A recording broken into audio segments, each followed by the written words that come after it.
Hi, folks. This message is brought to you by edtrekkers.com Training Center. And we'd like to share with you an easy way to support student centered learning and differentiated instruction with visual rubrics. Now, our pet peeve are those convoluted, overly complicated rubrics that students don't read, right? So if you're trying to get them somewhere and you want to get them to success as quickly as possible, what are some of the ways that you can support their journey? Well, one is with a visual rubric, and I'll give you an example of one here, and then I'll bring you to the source. So here we have a visual rubric, and it is to support graphing statistics, which can be, a little tricky for people, adults, young and old, who are just doing it for the first time. So by providing an exemplar of what the final project looks like whenever possible is great. And if you can graph the benchmarks for success, that's even better. So they have this rubric, and they their project's worth a certain amount of points, and the teacher has completed an exemplar.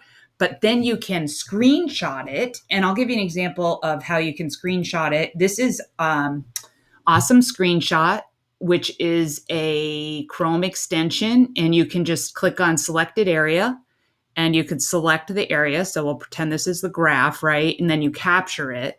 And then you have the option to annotate it. So you just click on annotate, and this is 100% free. And if I hadn't done this already, I could then create my little squares here and put in my text and my arrows and my points. So that's how you would do it. So not only am I showing you an example of something you could do, use Awesome Screenshot to actually get it done.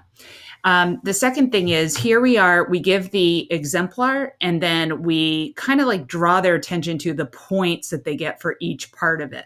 Now, this isn't meant to be perfect or, so scientific, but what it does is the student goes, oh, okay, I get 2 points for that. 2, I did that. 2. Students struggle with executive function. They have trouble paying attention to detail. So this really draws their eyes to this is important, this is important, this is important. Much, much more powerful than a written rubric, as we all know what those look like. So to kind of like take this to the next level, I have a link to an exemplar of what students have created in the past for this project. So if you go to this student statistics essay, her graph, you can see she did this with an online tool before we had Google Sheets. But you can see that the student has their graph, and they've annotated the graph. On the teaching website itself, where they go and get the instructions, there's a video on how do you create your graph, and then what you need to include, and then the visual rubric, and then the checklist. Like, did I enter my data? Is my graph tucked neatly below my data? Does my summary paragraph list the source? You really can't go wrong with it, with approaching your projects this way. So in summary, we started out talking about visual rubrics. And one way to tie it all together is to use Google Sites or some type of a portal for projects or assignments where you can provide how-to videos, exemplars, step-by-step, visual rubrics, checklists, etc. I hope you enjoyed this video. If you did, just go ahead and like it, and we'll be sharing more with you in the future.